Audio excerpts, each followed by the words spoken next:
Welcome to Multifamily Investing Blueprint, the #1 resource in Canada for multifamily investors. Hi, I'm your host, Pierre-Paul Turgeon, former CMHC multifamily underwriter and successful investor.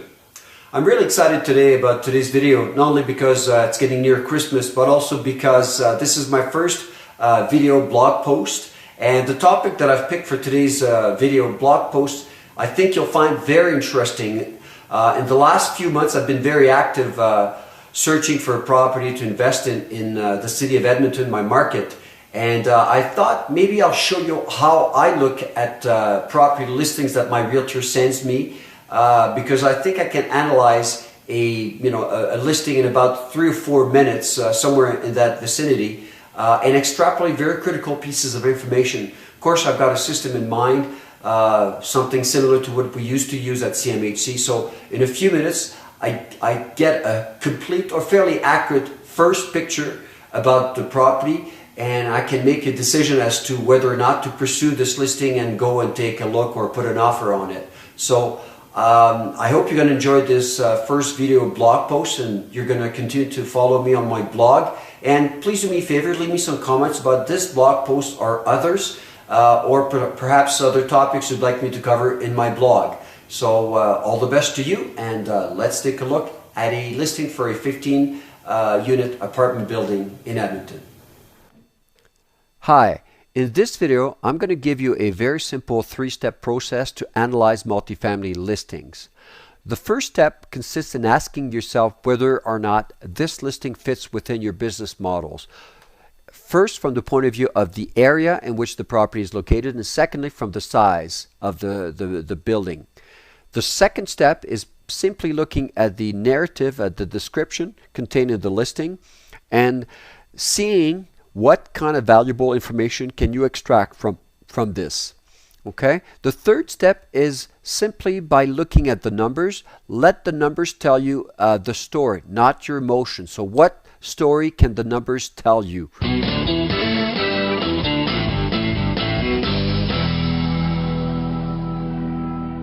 Let's start with the first step. Does this listing fit within your business model? Now, you should normally work with a realtor who has experience in dealing with multifamily properties. If you've read my ebook, this is a critical advice tip I'm giving you. And normally you would express to your realtor very clearly the kind of projects you're looking at purchasing, the kind of areas you're interested in, and size based on the net worth that you have and the funds that you have, so that you can qualify. Okay, so in this case, obviously, this is a listing I received from my realtor, and it does fit my business parameters. So I would pursue my investigation based on the first step. But let's assume that you have no prior knowledge of this market area, and you'd like to decide which areas can I select to invest in. So one tip I'd like to give you is you can look at CMHC's rental market surveys, which come out twice a year. There's one summary, very cursory rental market survey that comes out in the spring, and a more extensive one, significantly more extensive one, that comes out in December, and these surveys look at trends with regards to vacancies and market rents. Okay, so obviously you'd like to pick a market area which historically has low vacancies, right? Because it's going to generate more income for you and obviously increase your return. So this information is free and is available on CMHC's website. And I believe I've got that website open. Here it is.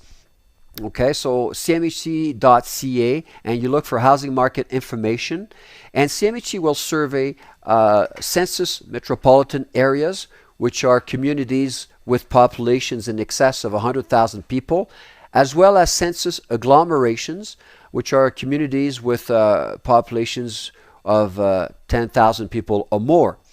The beauty is when you are investing in a large center like Edmonton here, the surveys are, Edmonton is considered a major center, and every year you can find about 3 years worth of data. If I click here,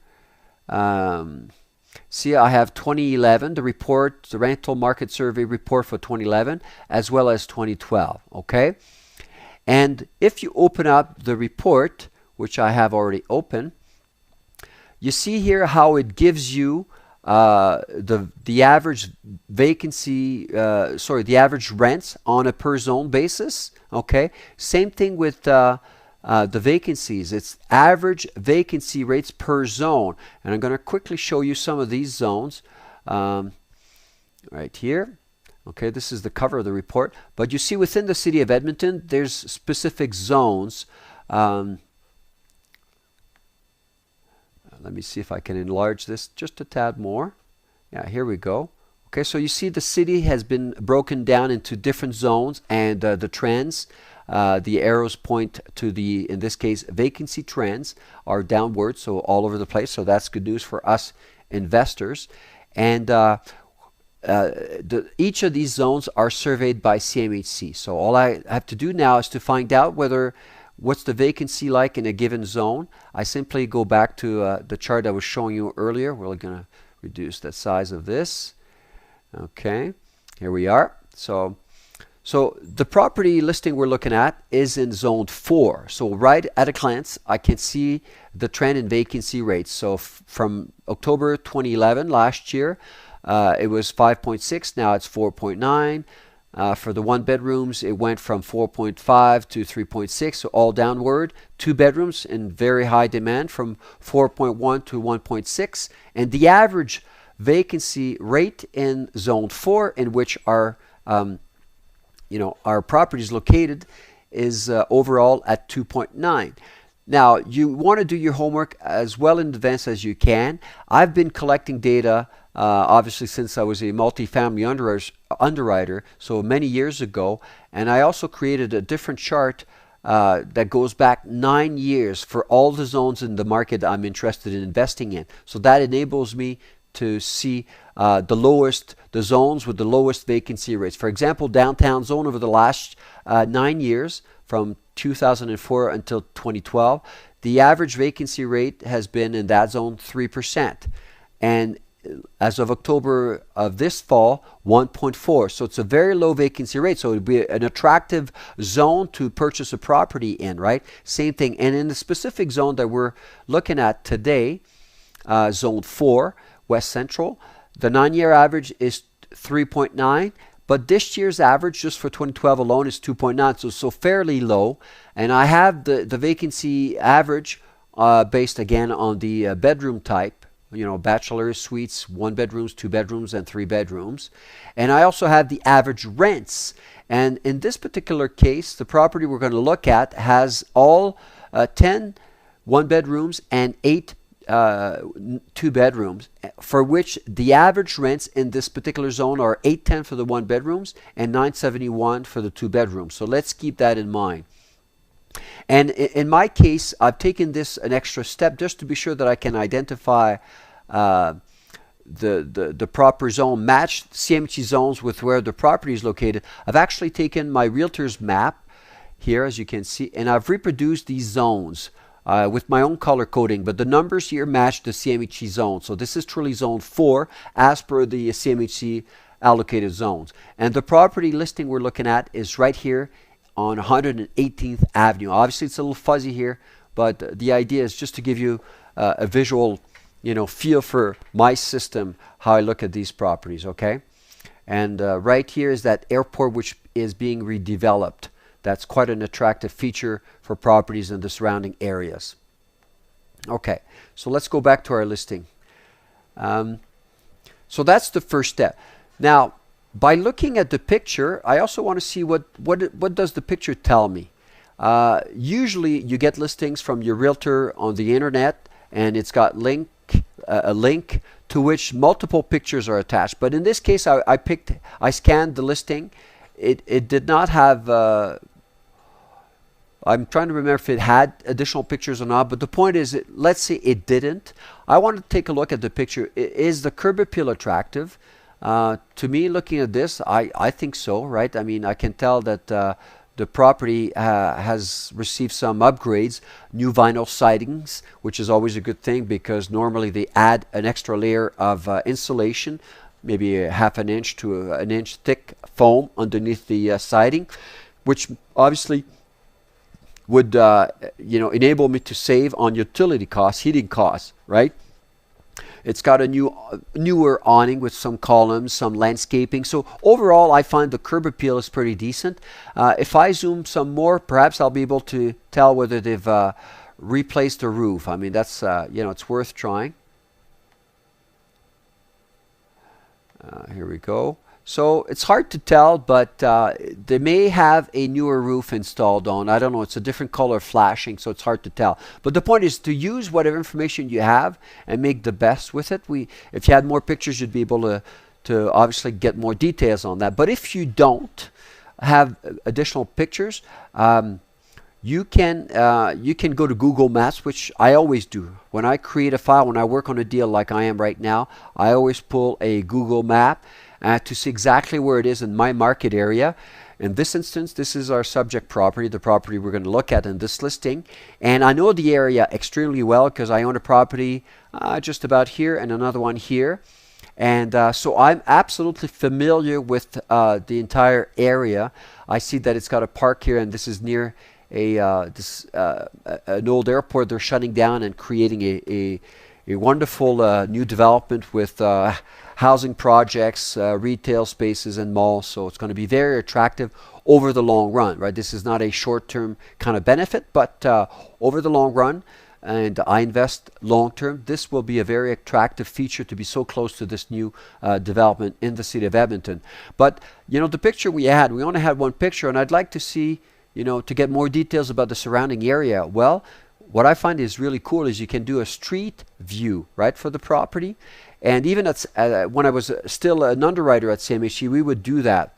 We didn't have the ability to always do drive-bys, and we'd pull the street view and kind of look at the general area and the picture of the property. So 118th Avenue is clearly a major artery, as you can see. So we can do a 360-degree turn.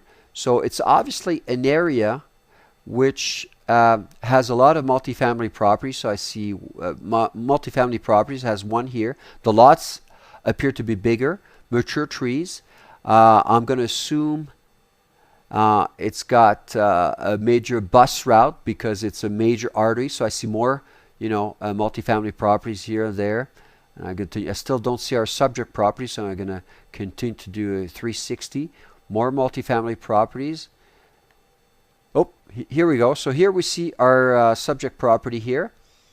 I'll let the picture clear up a little bit. And what do I see here? So I see here there's another building at the back. So obviously this is a two-building project, which has some implication, which we'll discuss briefly. But I want to zoom in a little bit on this picture, see what else I can find out. So it's cool to see a picture in the summer. Again, it looks like it's been a well-maintained building with a larger lot. But we just discovered here that there is a second building. That's a bit maybe much. Let's see if we can zoom in. So one thing I like about this second building is it's got a pitched roof. So that means better drainage. So, water, snow flowing better, more easily. So longer lasting roof, right? Because you don't have water accumulating like you would on the top, on the front building, which has a flat roof. But don't worry about flat roofs. I mean, if they're well built, they last, you can count on the roof to last 25 years easily. You can get that warranty. But the kind of details I'm looking at here, it looks like perhaps the windows have been redone as well. So if I pursue this deal, I would want to ask some questions to that effect. And I'm still trying to determine whether the roof has been redone or not. So let me just zoom in again. Don't think we'll be able to tell. But, it's worth a try, right? This is, you have access to Google Maps. So it's hard to tell. It's a different color flashing. So I'm not 100% sure that, this this roof is newer. But again, I find that the building is somewhat attractive. It's got good curb appeal, so I'm satisfied with that. So using Google Maps is a little tip here that's very useful. And and I see that it's got a Tim Hortons, always a good thing, right? When you're a tenant, you need your hot coffee in the morning. So but there you go, folks. That's a little tip here. You know, it's a tool that's available free of charge, just like the CMHC rental market surveys. So that's for the first step. Does it fit my business model? So far, so good. It is in an area that I'm interested in investing in.